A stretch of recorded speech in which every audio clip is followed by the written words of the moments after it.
Assalamualaikum warahmatullahi wabarakatuh. Perkenalkan, nama saya Hari Ansari dengan NIM H110111914040. Pada kesempatan kali ini, saya akan mempresentasikan mengenai materi manfaat dan implementasi data mining pada CRM. Pada awal presentasi ini terdapat dua kata kunci, yaitu data mining dan CRM. Data mining adalah salah satu cabang ilmu komputer yang cukup baru, yang banyak digunakan dan dipelajari oleh para ahli ilmu komputer dan programmer. Data mining merupakan sebuah konsep yang digunakan untuk menemukan pengetahuan atau informasi berharga yang tersembunyi di dalam database. Nah, CRM sendiri merupakan singkatan dari Customer Relationship Management. Merupakan istilah yang menjadi semakin populer di beberapa tahun akhir ini. Dan CRM sendiri dapat diartikan sebagai teknologi ataupun strategi yang dapat digunakan oleh perusahaan ataupun organisasi untuk membantu menganalisis dan mengolah data yang ada untuk membantu perencanaan bisnis seperti proses akuisisi atau retensi pelanggan ataupun penambahan nilai pelanggan. Kemudian teknik data mining. Terdapat 4 teknik data mining, yaitu association, clustering, path analysis, dan forecasting. Yang pertama, association. Teknik ini bisa juga disebut dengan teknik market basket analysis. Teknik ini digunakan untuk menemukan pola di mana suatu kejadian akan berhubungan dengan kejadian lainnya, biasanya dengan cara menganalisis tabel transaksi penjualan kepada pelanggan, untuk mengidentifikasi produk apa saja yang biasanya dibeli secara bersamaan oleh pelanggan. Contohnya adalah apabila seorang pelanggan membeli kertas, maka biasanya juga akan membeli pen. Nah, pada pengelompokan ini berdasarkan pada barang atau produk. Kemudian yang kedua adalah clustering. Teknik ini digunakan dengan cara mengombinasikan antara transaksi dengan kesamaan perilaku untuk menjadi sebuah klaster atau kelompok. Pengelompokan ini didasarkan pada kesamaan atribut pada setiap klasternya. Contohnya pada kesamaan tempat tinggalnya, wilayah tempat tinggal, ataupun pendapatan dari pelanggan tersebut. Nah, berbeda dengan association, pada clustering ini yang dikelompokkan adalah pelanggannya, bukan barangnya. Dan yang ketiga, path analysis. Teknik ini digunakan untuk menemukan pola pada beberapa kejadian yang saling berhubungan. Pola tersebut akan dijadikan informasi sebagai prediksi tren ke depannya. Kemudian prediksi tersebut akan digunakan untuk merancang rencana perusahaan yang sesuai dengan tren yang akan datang. Nah, contoh secara mudahnya itu apabila seorang membeli rumah atau membangun rumah, nah maka ketika rumahnya jadi, orang tersebut pastilah akan membeli perabotan untuk rumahnya. Nah, disitulah yang dapat dijadikan bantuan atau pedoman untuk merancang strategi bisnis ke depannya. Kemudian forecasting. Pada teknik forecasting ini dalam prosesnya akan menggunakan data-data yang berupa angka. Jadi berbeda dengan path analysis, walaupun sama-sama untuk memprediksi, pada forecasting ini yang digunakan adalah data yang berupa angka yang telah tersimpan dari waktu ke waktu dalam database. Kemudian data tersebut dihubungkan dengan kemungkinan masa depan yang dapat terjadi dengan menggunakan teknik machine learning dan teknik statistik yang berhubungan dengan tren dan musim. Contohnya adalah dapat digunakan untuk memprediksi apakah bagaimana keadaan saham suatu perusahaan di pekan depan. Nah, ataupun bisa juga digunakan untuk memprediksi kira-kira berapa penjualan barang yang akan berapa banyak barang yang akan terjual dalam waktu tertentu, misalnya 1 minggu atau 1 bulan ataupun 1 tahun. Penggunaan data mining untuk area CRM. Terdapat 3 area CRM, yaitu marketing, sales, dan service. Yang pertama marketing, ini sesuai dengan namanya, yaitu pemasaran. Jadi pada area ini adalah area yang menangani mengenai pemasaran. Jadi dari awal perancangan strategi untuk pemasarannya, bagaimana channel yang akan digunakan untuk mendekati pelanggan, nah ataupun penetapan harga yang nanti akan diterapkan. Kemudian yang kedua sales, ini adalah orang yang secara langsung berinteraksi dengan pelanggan ataupun calon pelanggan. Nah, berinteraksi di sini tidak mesti harus di satu tempat yang sama. Interaksi di sini bisa juga dilakukan secara daring. Nah, tugas sales ini adalah untuk membuat produk yang ditawarkan terlihat lebih menarik agar pelanggan ataupun calon pelanggan ingin membelinya. Kemudian yang service adalah masalah pelayanan. Contohnya adalah seperti customer service, yaitu yang melayani pelanggan dalam hal apabila terdapat keluhan ataupun masukan kepada perusahaan tersebut, maka bagian inilah yang akan melayani. Nah, dari 3 area ini terdapat 3 pertanyaan yang bisa dijawab dengan penggunaan data mining, yaitu produk apa saja yang biasa dibeli bersamaan oleh pelanggan, bagaimana keadaan market produk tertentu dan masa depannya, kemudian yang terakhir, bagaimana memprediksi pelanggan yang akan berpindah produk. Nah, dari 3 ini juga dapat diklasifikasikan menjadi mengidentifikasi, memprediksi, dan menemukan pola. Kemudian yang terakhir, resiko dan probabilitas. Untuk mengidentifikasi di sini adalah mengidentifikasi barang apa saja yang biasanya dibeli oleh pelanggan secara bersamaan. Seperti yang saya sebutkan di awal tadi, yaitu adalah kertas dan pen.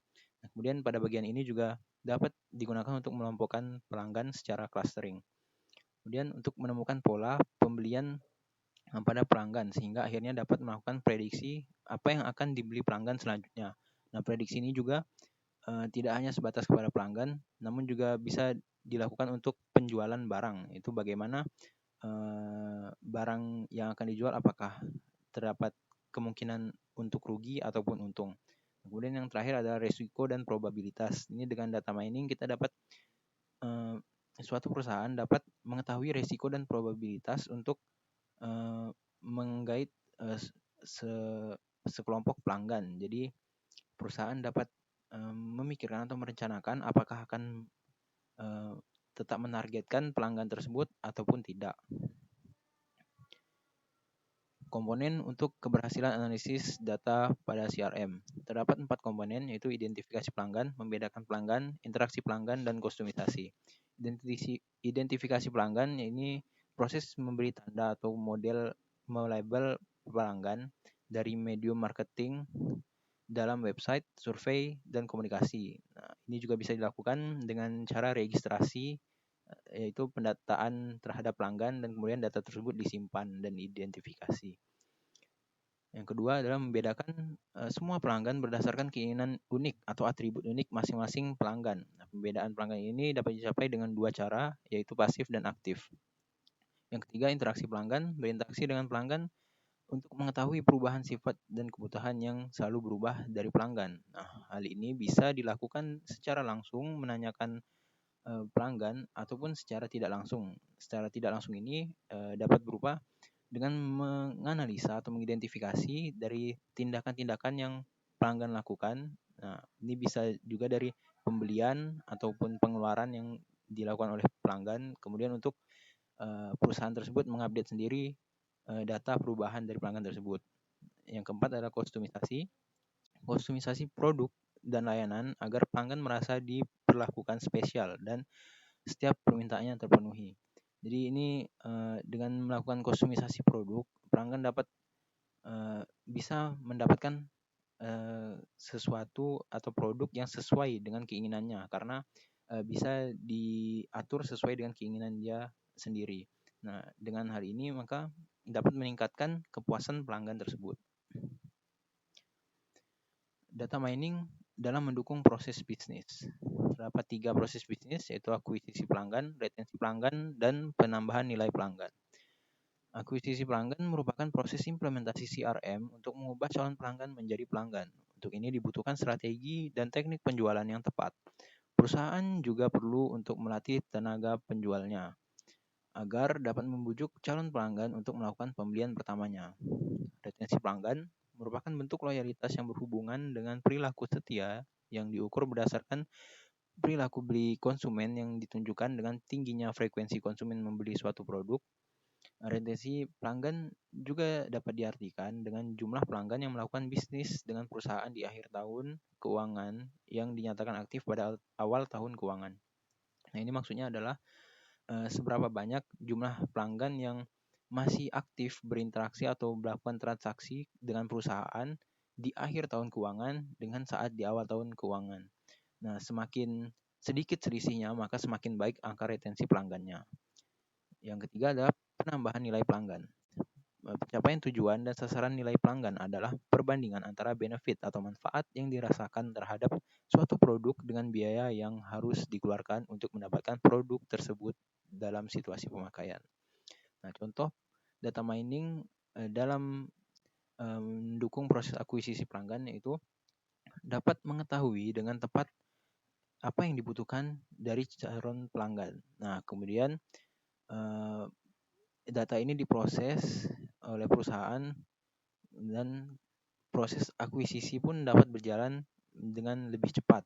Nah, selain itu, bisa juga dengan mengetahui apa yang dicari dengan pelanggan, apa yang dicari oleh pelanggan. Nah, perusahaan dapat memberikan penawaran yang tepat sehingga uang pengeluaran untuk akuisisi pelanggan menjadi berkurang. Nah, contoh pada retensi pelanggan itu apabila angka retensi pelanggan buruk pada tahun atau periode sebelumnya, maka dengan data mining ini dapat mengidentifikasi apa penyebab dari buruknya angka retensi ini.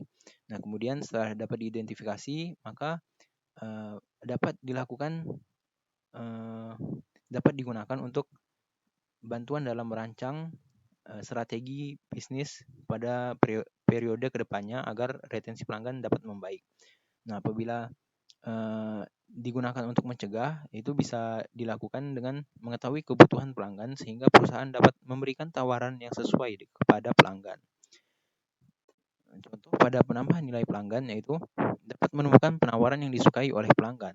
Nah, sehingga perusahaan dapat memberikan harga yang sesuai yang lebih menguntungkan perusahaan. Jadi di sini perusahaan dapat sedikit memainkan harganya karena apabila seseorang sudah mau sangat menginginkan suatu barang, maka biasanya pelanggan tersebut tidak terlalu memikirkan harganya. Apalagi kalau pelanggan tersebut memang masih memiliki kemampuan untuk membeli barang tersebut. Nah, karena juga nilai pelanggan itu adalah selisih dari seberapa besar biaya yang perusahaan keluarkan untuk pelanggan tersebut dan seberapa banyak uang yang pelanggan tersebut keluarkan untuk perusahaan. Kesimpulan. Nah, kesimpulan yang pertama, secara umum terdapat 4 teknik data mining, yaitu association, clustering, path analysis, dan forecasting. Yang kedua, pada area CRM, data mining dapat digunakan untuk memprediksi transaksi penjualan, mempertimbangkan risiko dan probabilitas dalam pemilihan pelanggan, mengidentifikasi produk, menemukan pola pembelian dari pelanggan, dan yang terakhir adalah untuk mengelompokkan pelanggan. Yang ketiga, terdapat 4 komponen yang dapat menunjang keberhasilan dari proses analisis pada data pada CRM, yaitu identifikasi pelanggan, pembedaan pelanggan, interaksi dengan pelanggan, dan kostumisasi produk ataupun layanan. Yang terakhir, yang keempat, penggunaan data mining pada area CRM sangat bermanfaat untuk mewujudkan peningkatan dalam akuisisi, retensi, dan nilai pelanggan. Dengan data mining, penjual atau perusahaan dapat menggunakan data transaksi untuk membangun produk dan promosi kepada pelanggan dengan tepat. Sekian presentasi dari saya. Terima kasih telah menyaksikan. Apabila ada kesalahan, saya mohon maaf. Wabillahi taufiq wa hidayah. Wassalamualaikum warahmatullahi wabarakatuh.